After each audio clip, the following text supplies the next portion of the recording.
Today at the National Press Club, mining magnate turned business and philanthropic leader Andrew Forrest. Dr Forrest will argue shifting from fossil fuels to renewable energy is a pivotal chance to ensure economic prosperity. Andrew Forrest with today's National Press Club address.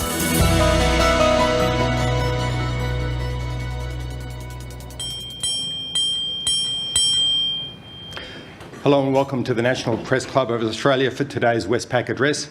My name is David Crowe, the Chief Political Correspondent at the Sydney Morning Herald and The Age, and a Director here at the Club. Our guest today is Andrew Forrest, the Executive Chairman of Fortescue, one of Australia's biggest mining groups. He's probably known to many as one of the country's wealthiest investors, also the new owner of Cooper Hats, but he is also the chairman of Tatarang, a private company that owns Squadron Energy, one of the biggest investors in renewable power in this country. That makes him a significant voice in one of the most important debates in national affairs today. How do we manage the energy transition? Can we achieve net zero emissions? And what does that mean for Australian manufacturing and for jobs? And for good measure, Mr Forrest is also a co-founder of the Minderoo Foundation, a not-for-profit that he set up with Nicola Forrest. Minderoo has made many funding commitments, but one of them is to humanitarian aid that helps the people of Ukraine. And that work continues 2 years after the Russian invasion. And I should mention that it's great to have the Ambassador of Ukraine, Vasyl Miroshnichenko, here with us today. Also, the US Ambassador to Australia, Carolyn Kennedy. Great to have you here.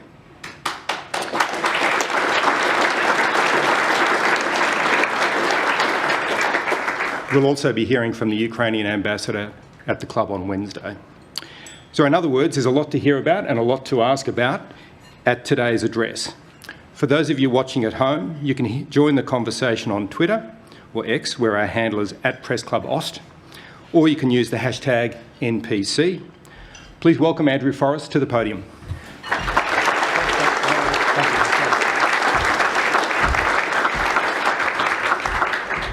So look, thank you all very much for coming, and I'd like to acknowledge all the members of our Foreign Diplomatic Corps here today. May I make special mention of my close friend who is with us, Ukraine's ambassador, who's already been acknowledged, Ambassador Miroshnichenko. So I'm going to get there in the end, mate. And Friday marks 2 years since the Russian invasion. And as the war ticks into the third year, we must not let our support for Ukraine wane. We must not reward tyranny and borders being taken by force. The hideous signal of dropping the rules-based order established at the huge cost of World War II cannot be allowed. So, Ambassador, thank you for all you do for Ukraine and for what you do for the world. But let me talk about Australia's own battle between old and new ideas, where those who will inherit our country are being ignored by the short-sightedness of those who cannot accept that even the fossil fuel industry has taken responsibility for the global warming we're all beginning to suffer. Let's face it, not changing is not an option. Green energy is the lowest cost energy in any Australian home. We've just got to face into that. We do nothing apart from having more expensive energy than the rest of the world, and change will be forced on us when it is too late for Australia to benefit from its immense opportunities. Or we take the lead now from the most obvious economic signals I've seen in my entire life and improve the lives of every Australian. Let's take my dad's life, which spanned the Great Depression, World War II, and half a century of managing Minderoo, a cattle station in the far north of Australia. Just before he died last September, my father said, "There are problems in the world. You shouldn't worry about it. But if you can do something about it, do it. Get on with it. Don't spend your time worrying about it." He knew, like I do, that climate change is the single greatest threat facing Australia, but also that we can all benefit from solving it if we just get on with it. It's time to stop bickering and whinging and causing division. Back in the day, my father lost our beloved Minderoo station to drought when almost 51 degrees Celsius was being recorded in the area. It was bad then, and it's worse now. The old-timers tell me that we're just in one long drought, but this time, none of the old fellas are predicting when the seasonal rains will return. As you can tell, I'm an ex-jackaroo, a bloke from the bush, and proud of it. We grew up with a political party which bound us together. And I ask those who claim to represent the bush now to stop dividing us with the false hope that we can cling to fossil fuels forever. We can't, so please stop betraying the bush. If we swallow this new lie that we should stop the rollout of green energy and that nuclear energy will be our fairy godmother, we will be worse off again. I do know how to do projects. I do know the science. And I do know the economics. This misinformed, unscientific, uneconomic, plucked out of the air, thin air, bulldust of nuclear policies of politicians masquerading as leaders helps no one. Politicians who do whatever they can to scurry and scare up votes are just politicians. They are not political leaders. That's the difference between the two. One gets elected due to a genuine care for the community, and the other creates division and criticism just to attract attention at the ballot box. A leader will remind the farming community of mine that global warming is real and that all their customers are taking it very seriously, that their sheep spend more hours peacefully grazing where there are solar panels due to the protection from the sun, wind and rain they provide than those on the open plains. And instead of knocking a slow-moving, gracious wind tower, try a nuclear power plant or a belching coal plant next door. The fact that we can feel climate change already, despite the ocean soaking up most of our heat-generated emissions, means Australia has finally run out of time. We get the next few years wrong, and Australia's economy and the rest of us cook. We get it right, and Australia enjoys decades of economic growth, full employment, and the reinvigoration of its natural environment. As Professors Rod Sims and Ross Grant said earlier this month, we can circuit break the cost of living crisis, turn around unemployment and play our full part in decarbonising at least to 6% of global emissions through new green export industries. But we're at a point in history where we need big thinking leadership. We need a power shift from a fossil fuel dependent economy run by despots from overseas to an economy which is ours, made here, renewable energy-led economy by Australians for Australians. If we make the right decisions today, if we deliver the most profound and enduring economic growth that I've ever seen, particularly in regional Australia, then we will have no time left for the bombastic hyperbole which threads into this debate. Let me be specific, economically specific. In terms of assets and profitability, Saudi Aramco is one of the biggest consistently in the world's most profitable industry in modern economic history. This is the same company which at COP28 only a couple of months ago had the bell toll on it when the world agreed to transition away from fossil fuels, and that fossil fuels were responsible for climate change. I have never seen clearer economic signals in my life. Australia can generate not one but many of its own Australian Aramcos with the right policy settings. We can achieve all this through three simple policies. These are the shortcuts to growing huge Australian contributors. First, I propose a Best for Australia test which explicitly considers climate impacts when approving new major projects. Every project up for government approval must have a climate trigger. That means we must take the climate change and carbon pollution impact into account in any project approval. It will be seen as asinine if we don't. It's long overdue that we do. It's a simple and reasonable government requirement that carbon emissions and global warming automatically be part of any environmental assessment. Energy companies who will quickly pivot, they don't have to now, will quickly pivot to green energy to meet their contracts. A similar policy is being considered in the United States, where President Biden has paused LNG export projects pending assessment of their impacts on climate change and other matters of national security. It's about time. Forward-thinking climate strategy and policymakers like our friend Ambassador Caroline Kennedy, welcome Caroline, and your husband, are the reason why Fortescue has chosen the USA, not Australia, as the site of our first major project, a liquid green hydrogen project facility in Phoenix, Arizona. Policy matters for business, and right now, Australia's lethargic adherence to fossil fuel is failing its business leaders who want to do their full part in stopping global warming. We all want to drive this, but policy settings are stacked against us. My second call is to lean into the lowest cost energy solution, firmed renewables, and build them faster. The Australian Energy Market Operator, AMO, and the CSIRO, I think one of the world's best, most reliable scientific organisations, have repeatedly found that wind and solar firmed with pumped hydro, battery and gas are the lowest cost electricity solution, full stop, period. This is what will bring household bills down for Australian mums and dads and all of us. The status quo will only make things worse, and by that I mean the fossil fuel status quo they're struggling to maintain.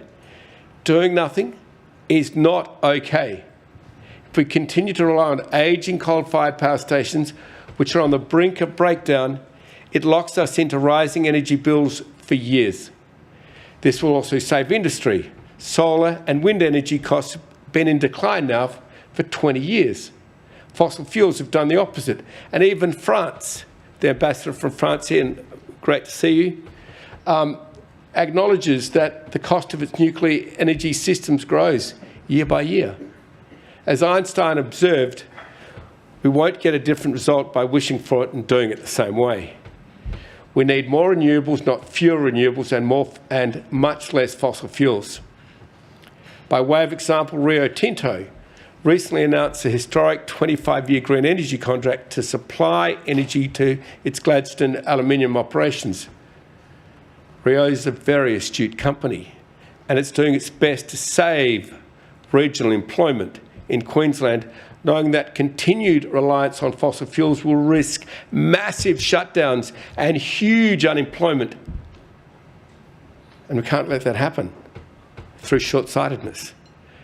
My third policy is, as Rod and Ross Carbon Solutions Levy stated clearly, it's not enough to shift the rich, lethargic and imagination-poor fossil fuel industry from lobbying and saddling our economy, destroying our country. These companies, these fossil fuel companies, pay almost no tax.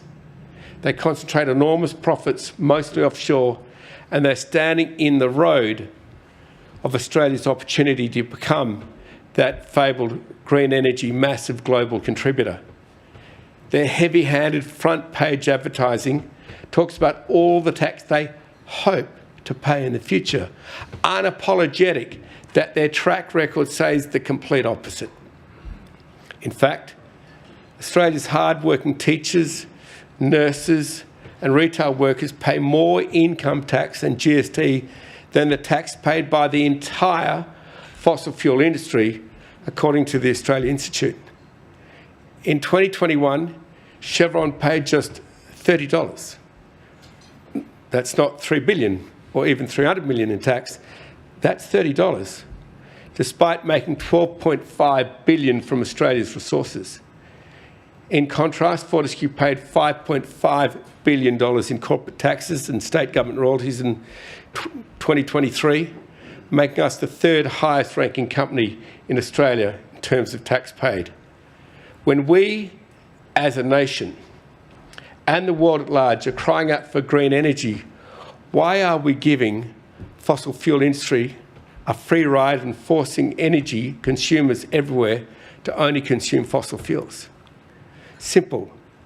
The multi-decadal polluting companies have exploited vicious lobbying for approvals so they can crowd out green energy, so they can prevent Australians from having the choice between cheaper green energy, which won't destroy their livelihoods and them, and more expensive fossil fuels, which will. In 2022-23, Australia spent over $11 billion supporting the fossil fuel industry. Well, let's tick that into $21,000 a minute, speeding our own demise. We're playing mums and dads' precious tax dollars into huge companies' coffers while funding corporate climate denialists who plainly don't give a damn about anyone's future, let alone our kids. Massive taxpayer-funded financial support for huge mining companies like Forrest to use imported diesel, read imported, not made here, imported from overseas, is indefensible. While their lobby groups quickly hide behind the Australian farmer, the cocky, to defend the diesel fuel rebate, they know that the vast proportion of the money goes to big mining and fossil fuel companies, not Australia's farmers nor fishermen. The ridiculousness of the rich crying out for more fossil fuel subsidies while denying climate change will surely go down as one of the most perversely selfish behaviours in Australian history.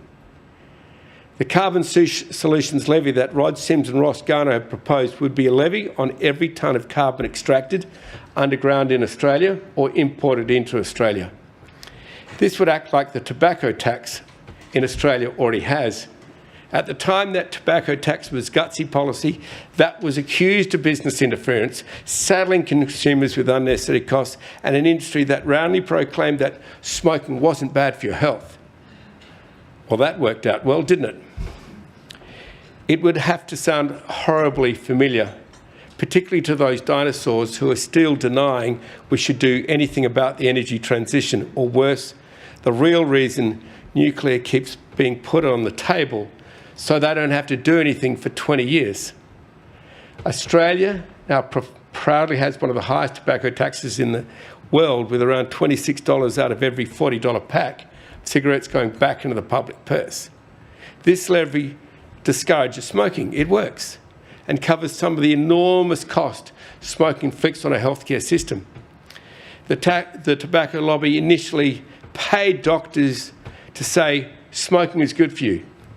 That got hard, then it slipped back to saying it's not bad for you, with all their massive campaign dollars harvested from killing people.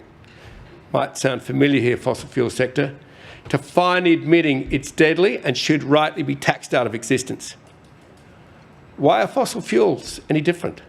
For the first 27 years of the Conference of the Parties, or COP, which was solely established to address climate change and move the world on from fossil fuel, the fossil fuels lobbied aggressively against any form of restrictions or any form of recognition of their responsibility for climate change. They swamped COP with expensive lobbyists and campaigns, and so the voices of scientific reason were drowned out. They denied their culpability so they could continue their expansions, handicapping the nascent green energy and green electricity industries, which could have and should have taken hold decades ago. The green industries that could prevent the global warming we're now beginning to suffer were nobbled, while the fossil fuel sector removed any wording that made them culpable for it. Only after immense pressure and evidence made obvious from deaths, devastation and hardship all over the world did COP28, 28 years later, formally acknowledge fossil fuels' responsibility and the obvious need to transition away. When viewed from this angle, $100 billion a year levy on the fossil fuels that are already destroying our climate, going to our farmers and citizens who have to suffer its worst effects, looks to me about right. To put it in context, Australia's property market alone is expected to lose over $570 billion in value by 2030 due to climate change. Like the tobacco industry, It's high time that the industry that causes global warming contributes to alleviating its harm for all our countrymen and women. That $100 billion a year could be invested straight back into communities to reduce the cost of energy, an estimated $500 off every Australian's energy bill and 30 cents a litre less at the pump, the Superpower Institute estimates. We can invest that funding directly where it's needed most, in our farmers, in reducing unemployment and crime, in hospitals and our education system. It could also fund Australia's green energy transition. So let's be clear, for the sake of the visionless, a carbon solutions levy is not a carbon tax. Carbon tax are generally applied wherever emissions occur in the economy, so at the cement factory or the petrol pump. But the carbon solutions levy would only be applied to the 100-odd fossil fuel extraction sites in Australia and to importers who are stopping us making our own energy. The beauty of this levy is that it does not penalise everyday Australians. It only penalises the perpetrators of this crisis, the fossil fuel industry. Some are saying this levy would put fossil fuel workers out of a job. Think of the tobacco example, team. But that's a plain untruth as well. Existing gas projects will continue to operate. They'll just have to pay the levy. They'll just have to pay their way. That'll be new. These jobs will stay and be multiplied by the green energy sector that fossil fuels have fought so hard to stop getting off the ground. Yes, new oil and gas projects will be harder to get up. Thank God. Australia has never been a country to crow about its achievements, but we've done a record job of rolling out solar. In fact, this summer, our rooftop solar dwarfed the whole gas and coal we used. It's just fair and democratic transition of Australian families, driven by Australian families, collectively owning and generating more energy than any Australian corporation. So let me tell you what's not just and not fair. This remarkable claim by the fossil fuel sector that they are essential to global energy security or our quality of life, that is a lie. For the first time in decades, in 2022, the number of people around the world without access to electricity increased to 760 million. The number of people who can't feed themselves, or those kids who can't do their homework after dark because there's just no energy, is rising, not falling. Imagine what an Australia-sized rooftop solar boom would do for some of these countries, which have been failed for generations by the fossil fuel sector, which is anything but just and fair. Let's have the fossil fuel sector move over. You are proved to fail. You're proved unjust and unfair. Just refer to Putin if you want any more evidence. At the end of the day, the question for Australians is not if or why to price carbon. It is whether or not we allow the price to be set by Australia, by Australians, to the profit of Australians, or by global markets. It's going to happen regardless. You can't deny it, it's happening now.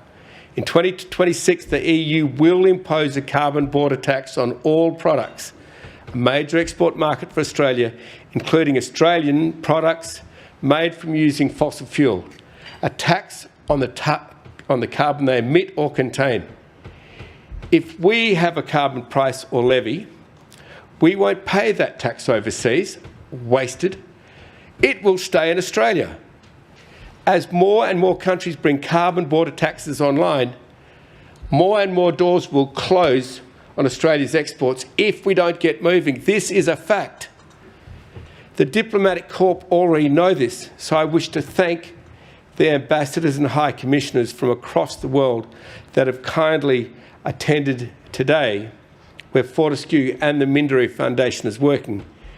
In particular, Ukraine, the UK, the US, Egypt, Canada, Morocco, France, Brazil, China, Argentina, Netherlands and Peru and India, who are all represented here today. I thank you. These are the three policies Australia needs to create its own Australian Aramcos and drive the green investment we so badly need.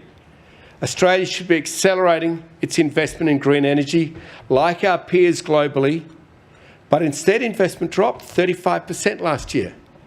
China, for example, built 300 gigawatts of green energy and only 1.5 gigawatts of nuclear. I wonder why. Let's face it, while we delay, obfuscate and quarrel, we're getting smoked. Politicians peddling fairy godmothers and divisions between our communities just to raise ballot box attention are coming at a real cost to Australia. Expanding green energy brings down costs. Solar and wind energy costs have been declined now for 20 years, and regional Australia benefits.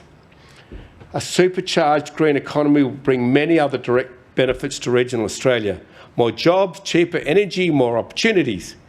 Without the politics, regional Australia can work through the green transition because it stands to benefit the most. Not just the workers on each green project, but the entire region surrounding its small businesses, traders and truckies. Squadron already has 1.1 gigawatts in operation, powering 1.35 million homes, and another gigawatt being constructed right now in Queensland and New South Wales. We've committed to building 14 gigawatts of firmed renewables by the 2030s throughout Australia's regions, enough to replace 2/3 of the capacity of Australia's coal-fired power stations and power 6 million homes.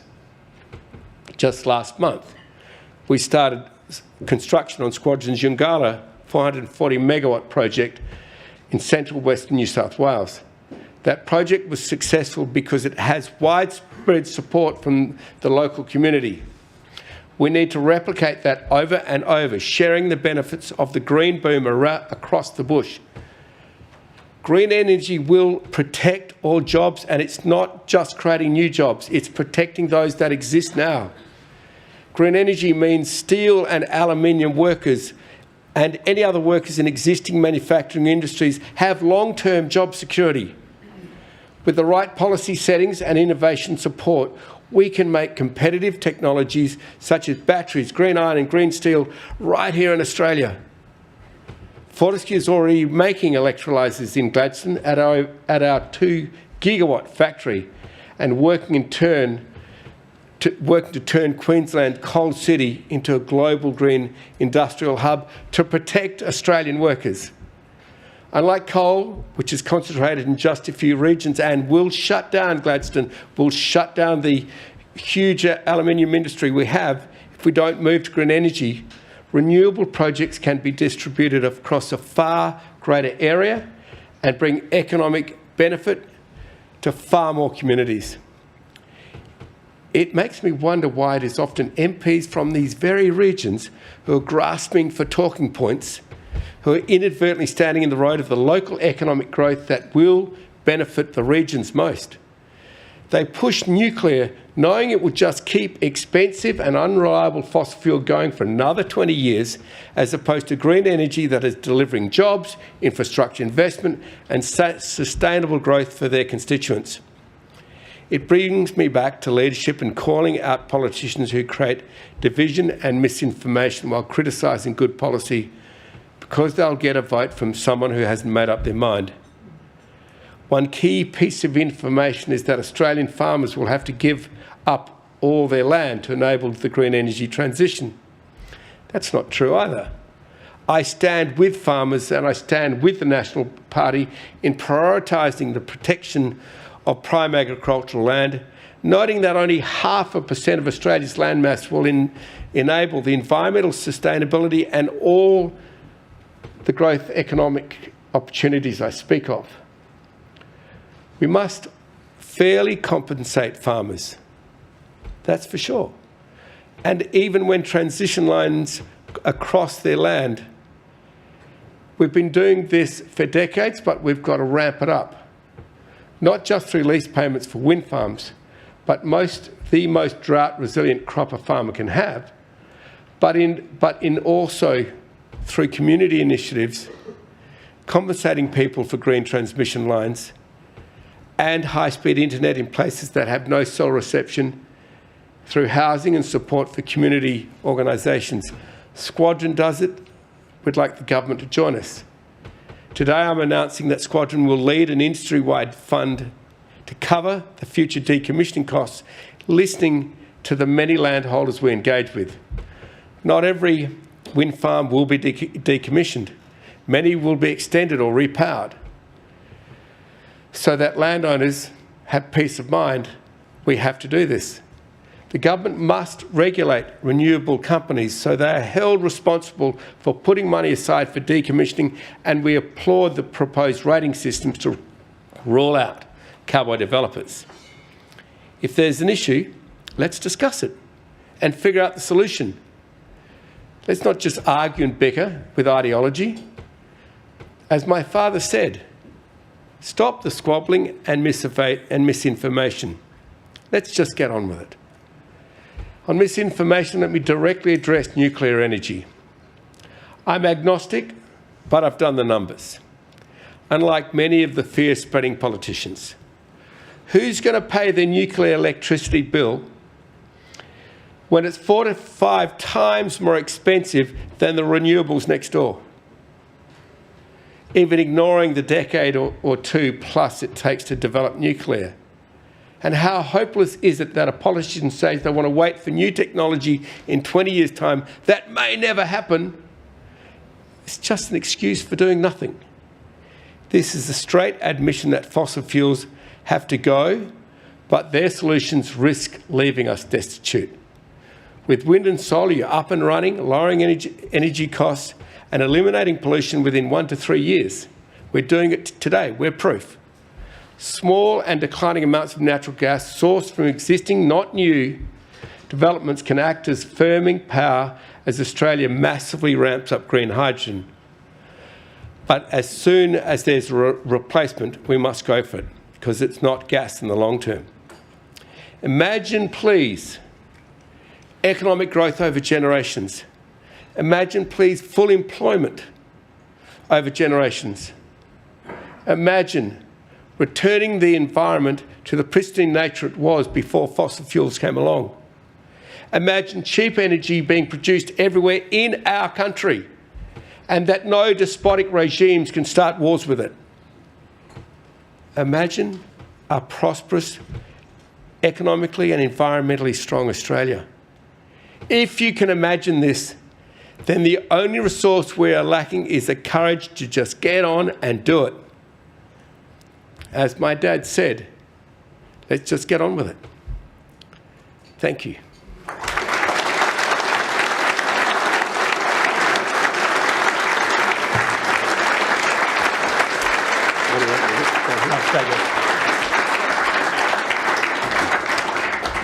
Well, thank you very much. There was a lot covered there, and we've got our journalists here ready to ask questions, but I'll kick off with the first one.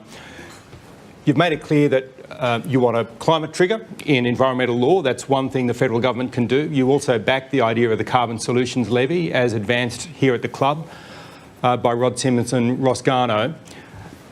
But we do have this sort of immediate debate about wind power, about solar power, about the use of that across the country. Are you seeking any other help from the federal government to get that moving at bigger scale? Are you looking for any subsidy from the federal government to make this happen?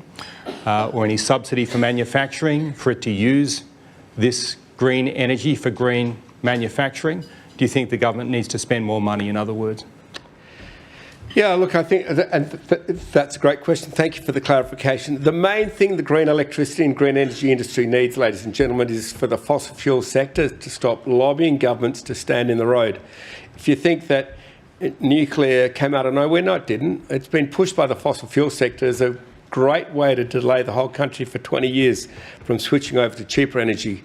So the first thing we need is government help to get the fossil fuel sector straight out of our road and to stop peddling this masquerading rubbish that nuclear is somehow a solution when we know it takes 10 to 20 years to get into place, and we know it's 4 to 5 times more expensive.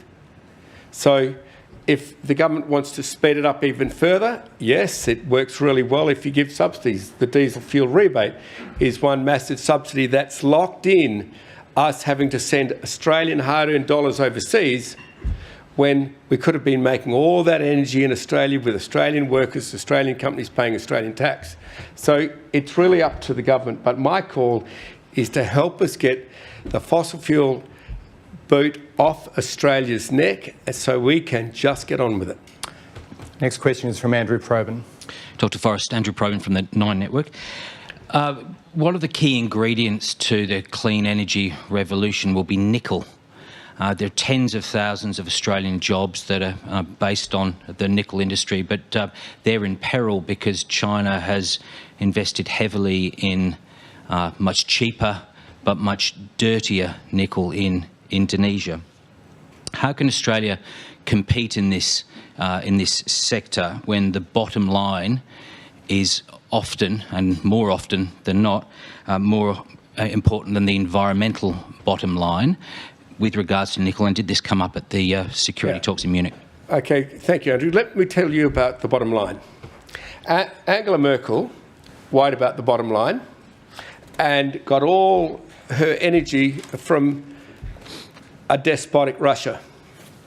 How did that work out for Germany? It cost them trillions in the end. Massive losses to every German citizen. A disaster. Now, if we can't learn from history, we're going to repeat it, right? So if you do not care about environmental sustainability, if you don't care that whole rainforests are getting destroyed over in Indonesia, if you don't care that the wastes are being dumped into the ocean with no longitudinal environmental surveys about what that will do to marine life, before it happened, we can see its results right now. It's destroying it. Communities which have been there for hundreds of years are having to move because they cannot sustain themselves anymore.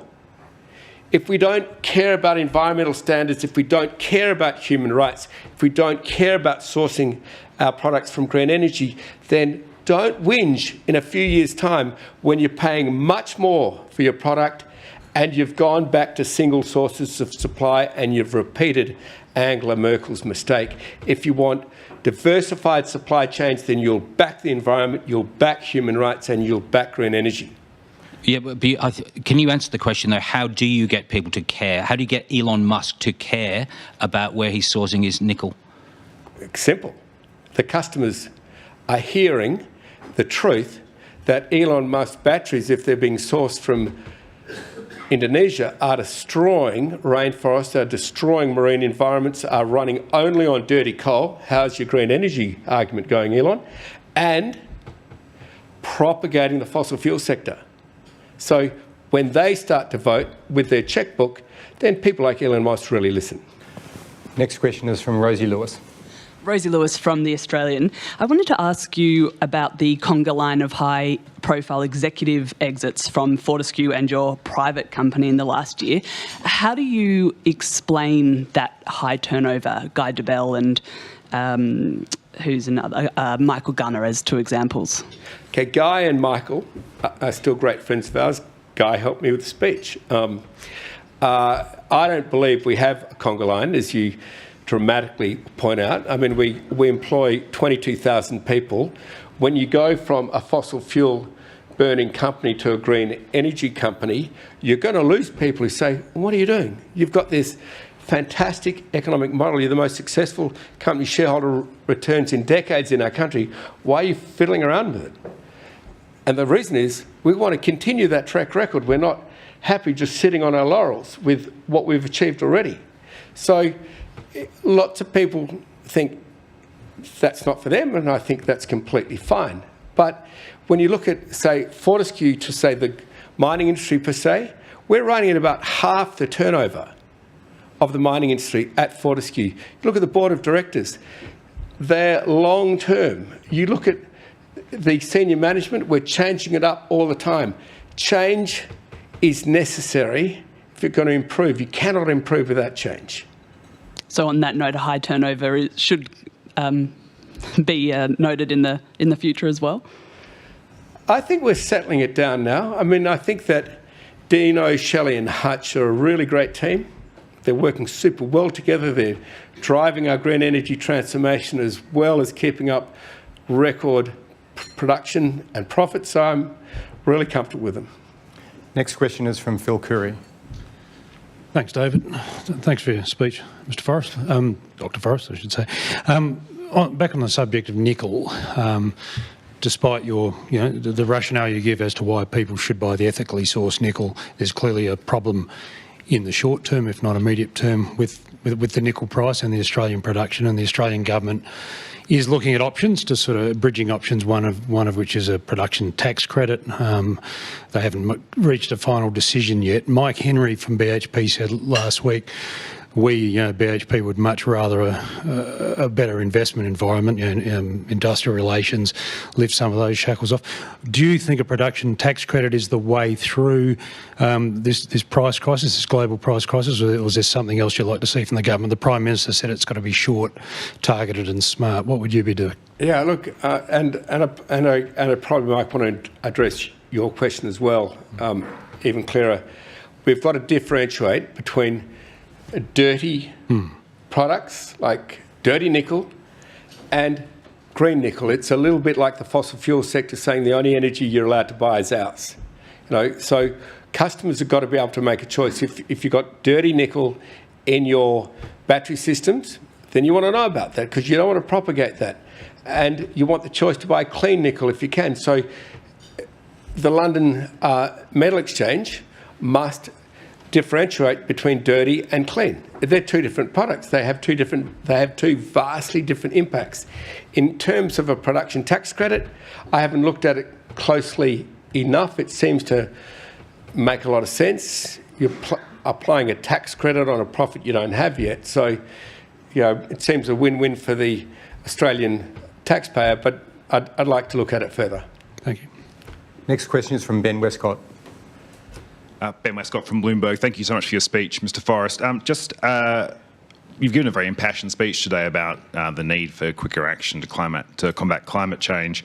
But Fortescue's capital expenditure plans show it's going to spend far more this year on metals than on clean energy projects, about 100% more, depending on how you sort of look at it. If the transition away from fossil fuels is so important, why not increase that spending on clean energy? Yeah, that's really cool, mate. But we used to spend zero, and the fossil fuel sector and the mining industry spends about zero too. So we're up to 50%. I'm really delighted to hear that stat. Thank you, because we were at zero, and we're going to keep on increasing. But we have said we are the green solutions company of the future. Now, we weren't the iron ore company of the future in 2003, right? We were the nothing. Now we are the iron ore company which changed the balance of power, which broke into the strongest protected cartel which has ever existed. We broke into that. So I see our future as continuing to be dynamic.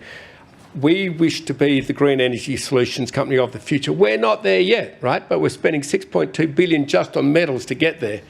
So that'll mean green metals, it'll mean green energy, it'll mean green technology. And that's where we're going. Thanks very much. Thank you. Next question is from Poppy Johnson. Thank you so much for your speech. A carbon solutions levy clearly has its political challenges. Do you think the ground is more fertile for such an idea than it has been in the past? Yeah, I think we just have to think it through. Small nuclear reactors sound like a really trendy thing. What a great idea. Let's just get them and plonk them everywhere until you know that it's way more expensive than green energy. When you know what the alternative is, you won't stick with the old. And so, yes. Next question is from Paul Karp. Thanks very much for your speech. In addition to the nuclear bull dust, David Littleproud has also suggested recently that rooftop solar could be a sufficient alternative to large-scale renewables and transmission infrastructure. Could I please ask, what do you think of the merits of that idea? And secondly, what does it do to investor certainty to have the alternative government proposing this and nuclear with no costed policy for either yet in sight? Yeah, I think it's a little scary when you're getting ideas thrown at the Australian public which sound a bit trendy and cool, but are deliberately holding back. Now, this is not the first time I've challenged the Australian political scene to put the costs on the table. I've been doing it now for many, many months. They still haven't put the costs on the table. Why? Because they're going to blow up when they do. So, yes, I'd say I'd say we must back the alternative. What was the last half of your question? Does it do anything for investor certainty to have the alternative government be proposing these policies without a costed policy yet? Yeah. It's like my dad said. If you know you can fix the problem, then just get on with it. And so all the squabbling is coming at a very real cost to the Australian economy, the Australian voter, the Australian taxpayer. It's delaying it. It is the delays where the fossil fuel sector wins. If you can confuse an argument, like the tobacco sector confused the argument, will tobacco kill you or not? I mean, if it's confusing, they just win. We have to actually win the argument for us to win. So I'm saying very clearly, sticking with fossil fuels, doesn't matter if you're Liberal, Nationals, Labor, is a disaster for our country. Going green, Liberals, Labor, Nats, whoever you are, is wonderful for our country, economically, employment, everywhere. Next question is from Kimberly Keynes. Kimberly Keynes from the West Australian. Thank you so much for your speech.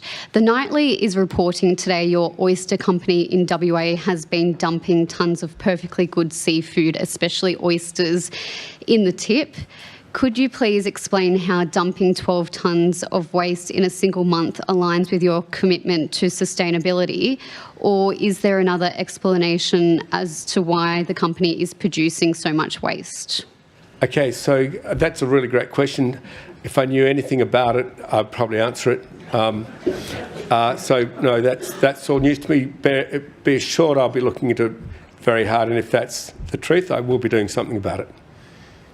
We have been told that this is what is happening, so... You can keep hammering this. I don't know anything about it, but I have said I'm going to find out about it as soon as possible. And are you able to come back to us then with an explanation as to why? I've never hidden from the media, so happy to rock and roll. Okay, thank you. Thank you. And just to confirm, is that one of your private companies? Yes, yeah. Sustainable food is a really big issue inside the Harvest Road Group, so thank you. Now, we've had a couple of questions about your businesses apart from Squadron Energy, including Fortescue. And given you're one of the biggest iron ore exporters from Australia, and given you have this message about green energy, kind of the obvious question is, when do you think green steel is feasible in Australia? Do you have to have a carbon levy to make it affordable? Do you have to have tariffs from Europe to actually make it cost effective? Because it basically comes down to a question of, are you expecting massive subsidies from the federal government and federal taxpayers to make green steel happen? Or do you think green steel will happen on its own, and if so, when? Look, I can't change the reality. There are already carbon taxes locking in against Australia. So it doesn't matter what I think, they're happening right now. Do I think that green steel is on the horizon? Only with policy settings to match. If you want to deeply discount fossil fuel and provide no support to green energy, don't repeat Einstein's obvious observation that wishing for a different future, doing it the same way defines insanity. So yes, we're going to have to change things. We're going to have to change our policy settings. But can I just say this? There are technologies which Fortescue spent a fortune on championing, which are bringing down the cost of hydrogen, which are bringing down the cost of making green iron. And I'm very excited about them. But that's not... Okay, so I'm interested in a time frame here, because the great hope for renewable energy is that you won't need to ship iron ore to China to have it turned into steel with the use of coal, that it is possible one day to produce that green steel in Australia with renewable energy. Now, is that pie in the sky? No. Or is that actually... Hang on. Look, we're already doing it, okay? So we're already making green iron. Let me put that straight out there. We've been producing green hydrogen for some time. We just approved a project which was part of our 3 projects approved to go from green hydrogen to green iron up at Christmas Creek, a very large iron ore operation. It is our ambition to turn our entire iron ore production to green iron ore, and then it's a smaller step to go from there to green iron. And we're aiming at it. The next question. We're not the egg being laid by a chook walking past the pan, right? We're the bacon in the pan, David. We're doing it. I'm not sure what that analogy really means, but... Well, it just means that I'm not observing this and worrying about it. I'm actually doing it. Okay. Next question is from James Riley. Thanks, Dr. Forrest. I'm James Riley from Innovation Oz. I wanted to ask you about the Inflation Reduction Act as a driver of industrial development and bringing manufacturing back home in the US. The Australian government hasn't formally responded to that massive subsidy program. I wonder if you can sort of talk through what it would take, referencing your Phoenix Hydrogen Hub, that liquid green hydrogen project in the US. Were that to come, something like that to come onshore in Australia, what very specifically would you need to see from government by way of underpinning? Okay, so the US government's been pretty crafty here, and many governments around the world have missed it. They call it a subsidy, they call it an imposition on taxpayers, etc. They completely miss it. What they're doing is putting a tax credit on an industry which doesn't exist, on a profit which hasn't been made, which they want to get into existence as soon as possible. In other words, it's kind of future monopoly money. It'll get paid when the industry is brought into existence, when the profit is actually made, when the tax gets paid. But none of that exists now. So it's an industry which is a new industry, which they've got to have, which is basically paying for itself into existence with the carrot of a tax credit. So I see that for what it is, a vast investment multiplier, an economic engine. Doesn't really matter what I see or think. What I know is happening now in North America is this stonking great economic engine called the IRA is bringing in investment at a rate which the United States has not seen for decades, turning itself into a new green energy engine. Is that great policy? I think it's great policy. It's not a subsidy, it's an economic engine. So, sorry, if I can just follow up. The Australian government has said it can't go toe-to-toe, dollar for dollar, with the US, obviously, at that scale. So where would you specifically target their thinking? I'd go for really specifically what I'm talking about, which is a green hydrogen tax credit on an industry which doesn't exist, on a profit that hasn't been made. You're going to give a credit back. It's really clever policy. Okay, so what's wrong with the Hydrogen Head Start program that the government did a year ago in the budget? That's $2 billion. I mean, it's pretty much a direct subsidy from taxpayers, right? What's wrong with that model? Yeah, I'm not knocking it at all. It's insufficient then, in your view? No, I think it's a very good policy, but I would also say that the $3 tax credit being paid on a profit that doesn't exist in an industry that doesn't exist is a really clever policy. Next Not either or, okay? Next question is from Nick Stewart. Nor does it have to be. Two truths can exist. You began with an understandable left hook on the politicians that supposedly represent regional communities but are not actually acting, you say, in their interests. On the other hand, you've let the government off a bit. You haven't come up with the right uppercut.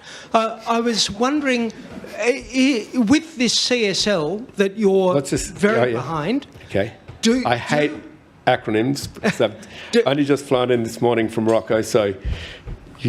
Okay. Well, do you want to see... I mean, at the moment, the government hasn't... You've said that the government needs to act. Are you going to give it a date? Do you want to say by the next election we must see a clear plan to get a carbon levy in place so that we know that there is a difference between the two main political parties? So Rodan Ross said straight up, this is going to be politically unacceptable, this will probably get canned immediately, but generally the conversation is going to get started. I'm proving that out. The conversation must get started. It's actually really good policy. We're not used to it. It's new. It'll drive enormous change called benefit to regional Australia and to our economy. Let's just socialise this. Let's get this into the mainstream conversation now. It's really good policy. It's new policy. Politicians, so don't be scared of it. Just know that there is no improvement without change. So is it time for the politicians to actually commit to not just say, oh, yeah, it's a great idea, we'll need to think about it, but to actually, by the next election, would you like the politicians to say, right, this is our policy? Look, I'd like it before dinner time this evening, mate. So I think by the next election is fine by me. Okay. Our next question is from Eloise Fowler. Is it not? Our next question is from Andrew. Lucky me, Dr. Oh, let me off lightly. Come on, Andrew. Dr. Forrest, you've come back from Morocco, but before that, Gabon, before that, Munich, right?